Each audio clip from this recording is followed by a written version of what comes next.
difficult string of health issues that have been plaguing McGraw for a while now. PBR confirmed statement. They said, "We're sending our very best to Tim for a quick recovery and hope to see him at a future PBR event." For fans, the concern is growing as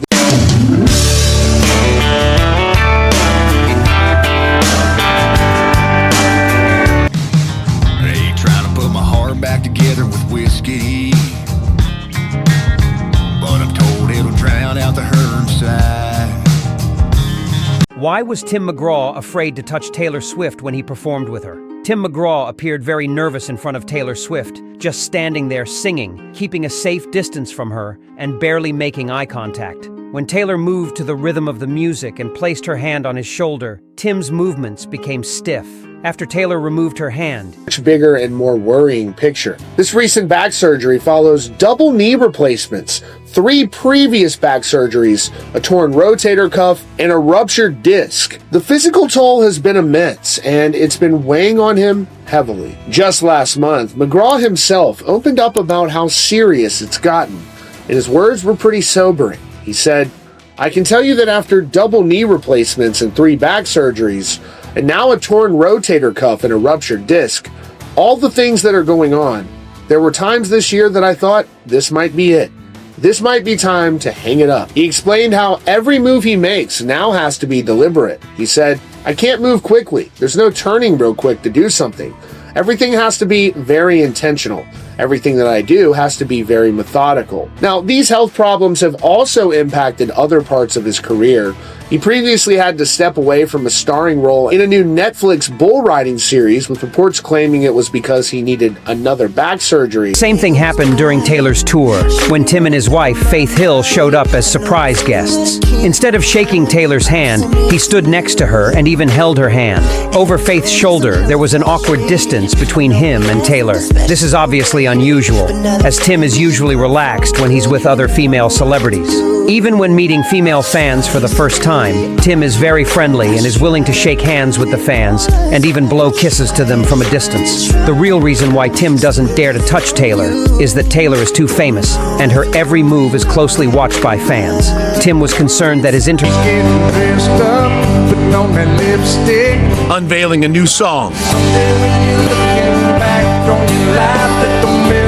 Hit song aren't just lyrics, they're a mantra for a man who has lived his life with passion, purpose, and an unwavering commitment to his craft. Tim McGraw isn't just a country music star. He's a storyteller, a family man, and a symbol of resilience. From his humble beginnings in Louisiana to sold-out stadiums and Hollywood screens, his journey is one of dreams chased and battles won. Today, we're diving into the life of Tim McGraw, a man whose music has touched millions and whose story continues to inspire. Tim McGraw was born Samuel Timothy McGraw on May 1st, 1967 in Delhi, Louisiana. Raised by his mother, Betty, and stepfather, Horace Smith, Tim grew up in a modest household.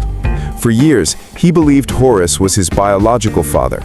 That changed when he was 11 and he stumbled upon a birth certificate revealing his real father, Tug McGraw, a celebrated Major League Baseball pitcher known for his time with the New York Mets and Philadelphia Phillies.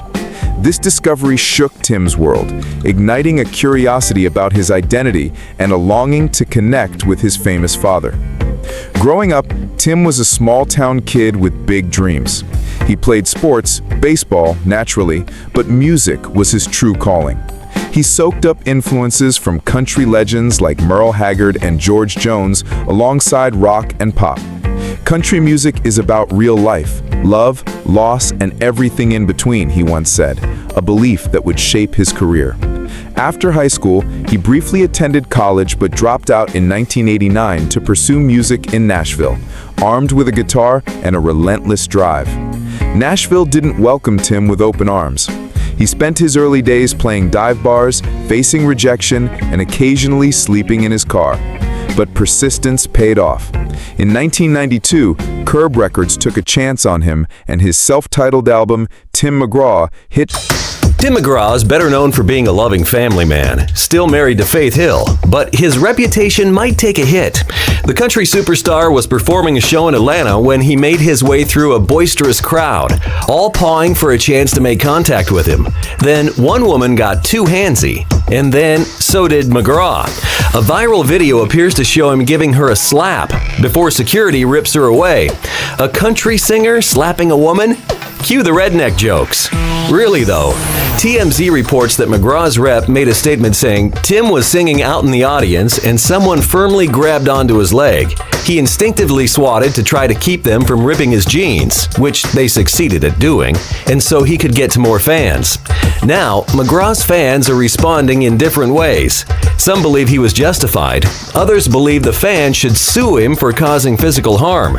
Either way, nowhere in his hit song, My Next 30 Years, does he mention wanting to get in a skirmish with an audience member.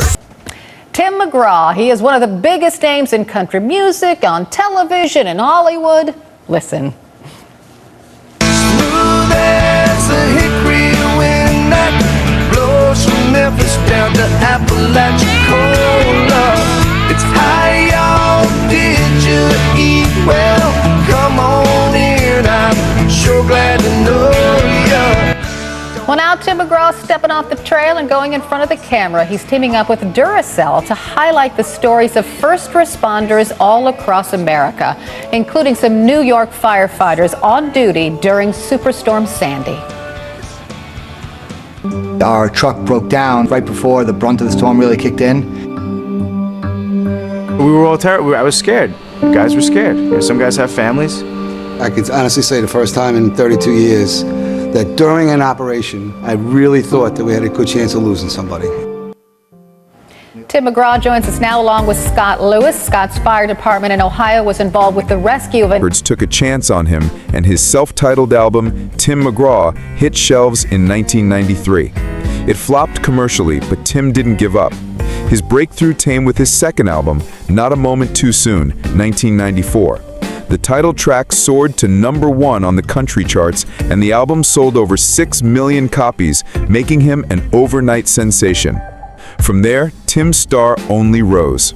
Hits like Indian Outlaw, Don't Take the Girl, and I Like It, I Love It defined the 1990s country sound. His music blended traditional country with pop and rock elements, broadening his appeal.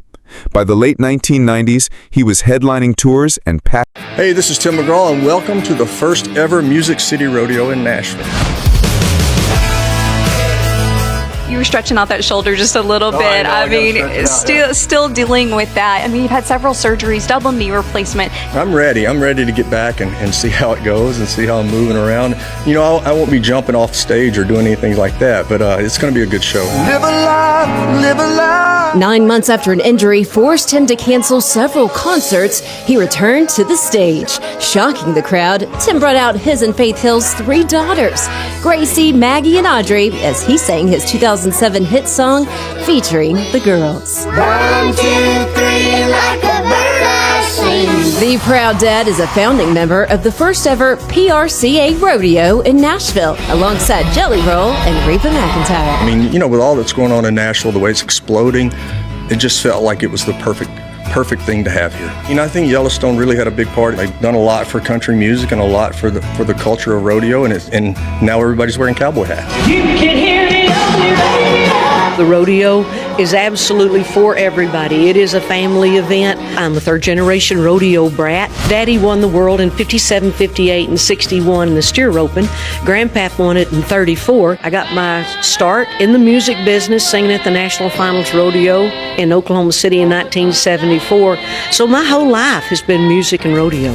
Has Rex been on a horse? Have you guys ridden together at all? Heck yeah, we're the team pinning champions. I've got his all-around buckle on today. Tours and packing arenas. Songs like Live Like You Were Dying, 2004, written after his father's cancer diagnosis, showed his knack for emotional storytelling. Music has the power to heal, to inspire, and to bring people together, Tim once reflected. With over 80 million records sold and 25 #1 singles, his career is a testament to that power. While Tim's career flourished, his personal life became a cornerstone of his identity. In 1996, he met Faith Hill, another country music powerhouse, while touring together. Sparks flew, and they married later that year. Their love story is the stuff of Nashville legend. Over 25 years strong, they've raised 3 daughters, Gracie, Maggie, and Audrey. "She's my rock," Tim has said of Faith. "She reminds me what's important." Their duets, like It's Your Love, mirror their real-life partnership, blending harmony on and off stage. Family isn't Tim's only anchor. Raised in the Baptist church, faith guides his decisions. Faith isn't just about religion, it's about believing in something bigger than yourself. That belief has carried him through personal struggles, including his father's death and his own battles with alcohol, which he